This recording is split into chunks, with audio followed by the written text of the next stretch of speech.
فيديو النهارده فكرة جديدة حصري ان شاء الله تعجبكم. اللي هحتاجه فيها هحتاج خلة الشيش طاووق، هحتاج كرتون، وكمان هحتاج مكرونة. انا عندي المكرونة دي كنت جبتها لقيتها مش حلوة، كان لقيتها مسوسة بعد ما جبتها.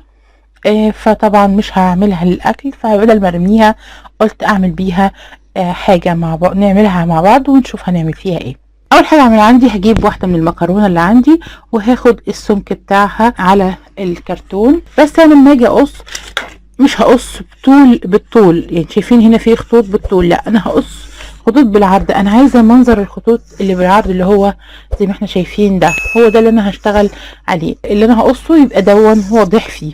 فهنا هو هاجي هنا كده هشوف المقاس اللي عندي ده قد ايه، تقريبا 8 مللي. احنا ممكن نعملها سنتي مفيش مشكله، لما تبقى بارزه شويه هنعمل على سنتي. تمام، هعلم كده سنتي سنتي كده.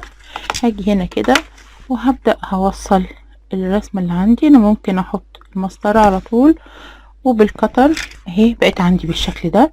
انا عايزة من دي كتير، يعني انا هعمل من دي كمية كبيرة. هقص دي كلها الكرتونة اللي عندي دي ونرجع نشوف هعمل ايه تاني في اللي بعد كده. هنا كده بعد ما قصيت الكرتون عندي بقى هنا بالشكل ده زي ما احنا شايفين كده. هاجي دلوقتي انا بقى عملت الطول بتاعه على طول الشيش طاووق اللي عندي. تمام، جيت هنا خدت منهم مجموعه كده وشلت منهم اللي هو الوش بتاع الكرتون دون، واحده ناحيه واحده بس. هاجي كده وهبدا اشيلها اهي، تتشال بسهوله. بقت عندي بالشكل ده. دي هعمل بيها ايه؟ دول انا هشتغل بيهم بعد شويه. هنا دلوقتي انا هعمل اللي انا فكيت منهم ناحيه الاتجاه ده. هاجي هنا كده وهبدا هلفهم فهم لجوه، يعني الناحيه اللي عندي اللي بره الساده دي هخليها كده، وهبدا الف بالشكل ده. لفتها عندي بقت اهي. هاجي على الحته اللي في الاخر دي وهاجي من هنا كده وهضغط بالشكل ده اهو. تمام، هاجي هنا وهحط شمع، ممكن نلزقها بغيرها مفيش مشكله خالص، بس الشمع اسرع علشان ما تفكش. هعمل منها بقى ايه كذا واحده ونرجع بقى نشوف الخطوه اللي بعد كده هنعمل ايه. هنا كده دلوقتي هنبدا بقى نجمع الحاجه اللي عندي. هاجي هنا هون هحتاج 2 من الشيش طاووق، وهحتاج 6 من الكراتين اللي انا عملتها دي. اول حاجه هعملها هجيب عندي ممكن شمع مفيش مشكله خالص، دي انا حابه هعملها بغيرها. هجيب غيرها وهمشي كده وهلزق فيه الباقي. هلزق ال6 اللي عندي، هلزقهم بقى كلهم جنب بعض كده مع بعض كلهم بالغيره، علشان مش عايزه منهم مسافات. لو هنعملهم بالشمع هيبقى فيه الشمع هيفرقهم عن بعض، فانا محتاجه ان انا اعملهم يا اما بقى لو مفيش غيره ممكن بصمغ او بأورو. المهم ان الجزئيه دي بالذات لازم يتلزقوا زي ما انتوا شايفين كده، يبقوا مرصوصين جنب بعض ما يبقاش في بينهم فروق. يبقى كده اول حاجه عندي في الشغل اللي انا بعمله، هجيب عندي خلة الشيش طاووق وهاجي احطهم كده وهبدأ بقى ارص المكرونة وارص الحاجة اللي عندي. هحط خط مكرونة في الجنب كده. هنا كده جيت انا رصيت المكرونة بالشكل ده. انا عايزة الزقها، فانا هعمل ايه؟ هعمل نفس اللي عملته من شوية في الكرتونة. هجيب الغيرة وهحطه هنا كده وهلزق فيه صف المكرونة اللي عندي بالشكل ده. هظبط بقى ايه المسافات والاتجاهات وكده. يبقى انا اول حاجة عملتها اهي. يبقى انا كده خلصت الجزئية دي. اللي هعمله برضو ان انا هلزق دي فيهم، هحط غيرة فيها وبرضو هلزقها في المكرونة. يبقى كده عندي هنا اول جزء عملته اللي هو ايه، لزقت الحاجة دي كده في بعض. هنا كده هبدأ بقى هرص برضو صف تاني من المكرونة جنب خلة الشيش طاووق اللي في الناحية التانية دي.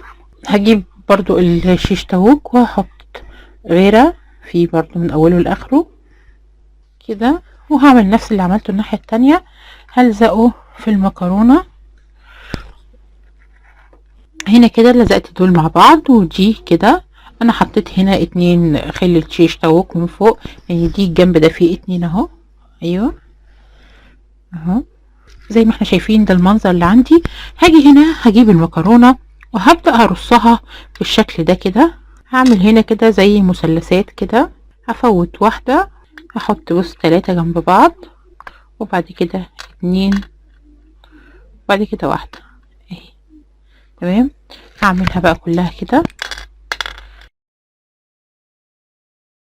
زي ما احنا شايفين. ده المنظر بقى اللي انا هلزق على اساسه. هتاخد دي شوية كده، وهجيب عندي الغيرة الابيض، وهبدأ بقى الزق المجموعات اللي انا عاملاها دي. هحط غيرة كده هنا في الجنب كده، وهبدأ هلزقهم في بعض بالشكل ده اهو كده،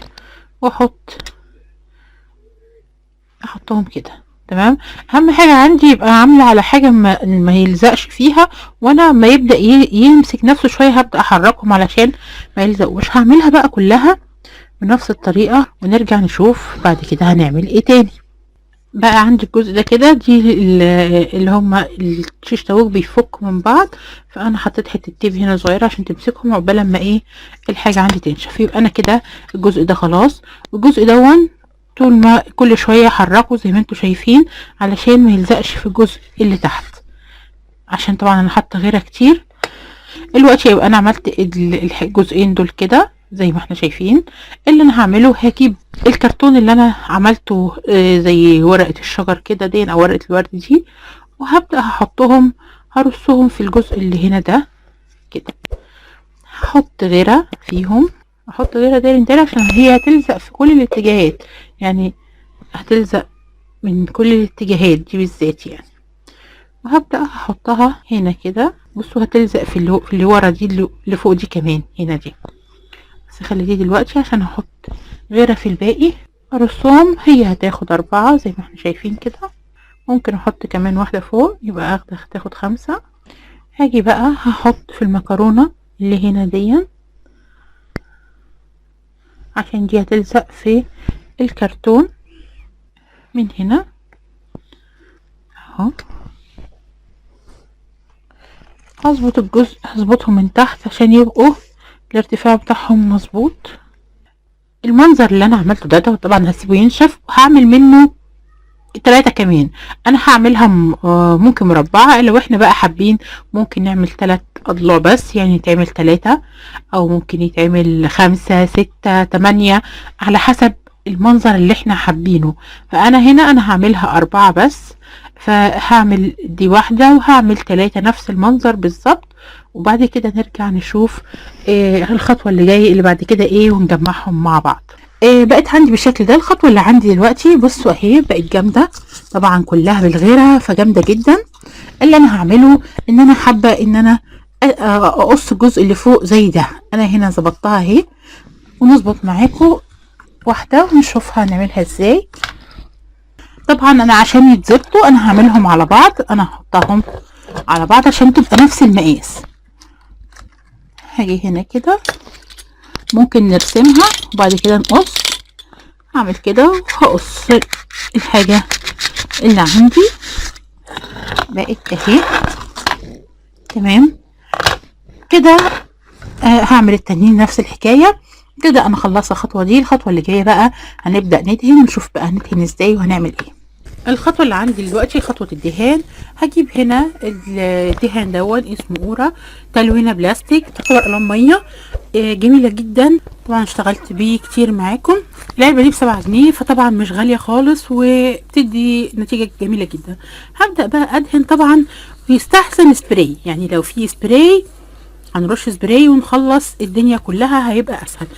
هحاول ان انا هعمل كده بحيث ان انا ادخل اللون جوه المكرونة والحاجة اللي عندي على قد ما اقدر. يعني هحط دهان كتير واملى الفراغات. لو ادهني كمان سبراي ابيض هتبقى تحفة، تبقى جميلة جدا. بس انا ما عنديش ديكورات، اللي عندي فما فيش على ابيض، ما عنديش ديكورات بيضة.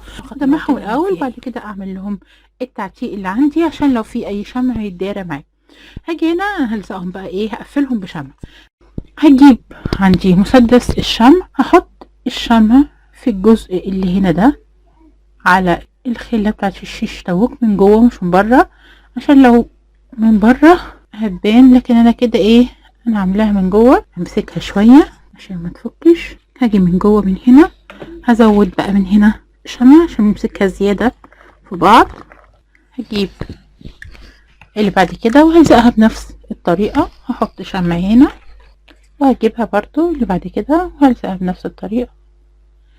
هلزقهم بقى كلهم. هحط برضو شمع من جوه عشان يمسكها كويس. فكده انا عملت ايه، الجزء الاولاني. هعمل نفس الحكايه برضو. نجي هنا احط شمع. الخطوه اللي عندي دلوقتي بقى ان انا هبدا اعتق. احنا شفنا الحاجه اتجمعت ازاي وبقت عامله كده. هاجي هنا هون، هجيب اللون، الالوان اللي احنا بقى حابينها. ممكن ندي فضي بس، ممكن ذهبي بس، ممكن الالوان اللي احنا حابينها. هجيب اللون اللي عندي، هقلل اللي على الفرشه على قد ما اقدر. طبعا انا هعمل ده لون تاني، فانا هاجي هنا وهعتق الاجزاء اللي هي اللي فيها المكرونه الاول. عندي المكرونه كمان في الجزء اللي هنا ده. طبعا الفكره دي جديده خالص وحصري. يا ريت لو انتوا بتشوفونا وعجبتكم الفكره متنسوش تعملوا لنا لايك وشير. ولو انتم اول مره تشوفونا يا ريت تشتركوا معايا في القناه وفعلوا زر الجرس على الكل عشان يوصلكم مني كل جديد. الخطوه اللي عندي بقى ان انا هجيب اللي هو النحاسي وهبدا هعمل بيه التعتيق بتاعي. هاجي كده وهبدا بقى ادي الجزء العالي ده اللي هو الكرتون، هبدأ بقى اديه اللون اللي عندي. لو حابين تعملوا لون واحد برضو مفيش مشكلة، بس حسيت ان هي ايه، عايزة يبقى في تدريج كده بين المكرونة والكرتون، شكلهم الاتنين حلو مع بعض. فعايزين يعملوا ايه، ماتشنج كده، يبقى لذيذ بألوان مختلفة عشان يبان الفاصل ما بين ده وبين ده. طبعا المنظر بدأ يوضح، المنظر جميل جدا، شكلها حلو قوي وفكرة حلوة وجديدة خالص. شكلها في اي حتة تانية شكلها تحفة تحفة، خطيرة بصراحة. كل مرة بتفوق على نفسي عن المرة اللي قبلها. هكملها بقى كلها بنفس الطريقة، مفنيشها خالص، ونرجع نشوف الخطوة اللي بعد كده اللي هي اخر خطوة في الحاجة اللي عندنا. هنا كده بقى عندي بالشكل ده بعد ما خلصت الدهان بتاعه، والدهان نشف بقى شكله جميل جدا.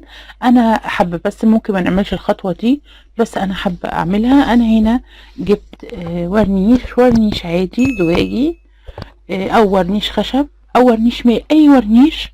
بس انا كنت شغاله بالورنيش الزجاجي دون، فمعايا في ايدي فقلت اما اعمل بيه.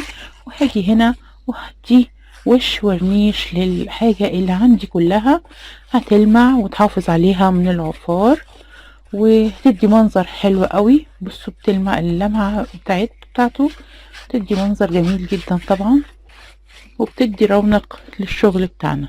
غير كده تحافظ عليه جامد جدا يعني. هعملها وبعد كده نرجع نشوف بقى اخر خطوة اللي هي الاضاءة، وهنعمل ايه في الاضاءة بتاعتنا.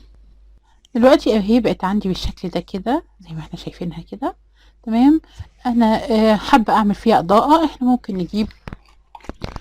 ممكن نجيب شمعة الكتروني نحطها فيه، نشغلها ونحطها كده، بس اضاءتها هتبقى ضعيفه قوي. يعني الشمعة هتكون على المساحه دي قليله قوي. فانا اللي هعمله ان انا هعمل ليها اضاءه. هجيب البوكس لايت اللي عندي وهحطه بالشكل ده كده. عندي بقى البوكس لايت بتاعي عملته، طبعا هو برضو مش باين ليكم، فانا هصوره لكم عدل ونشوف شكله ايه. وكده انا كنت خلصت، وده الشكل النهائي بتاع البوكس لايت اللي بالمكرونه. طبعا فكره جديده وحصري، وعندي ان شاء الله هتلاقوا كل جديد. فكره لذيذه قوي وشكلها شيك جدا، خامات بسيطه وحاجات كانت هتترمي وعملنا بيها حاجه جميله جدا، تنفع مشروع حلو قوي برضو. الناس الحاجات دي بتتباع باسعار خياليه، احنا طبعا ما كملش ال10 جنيه.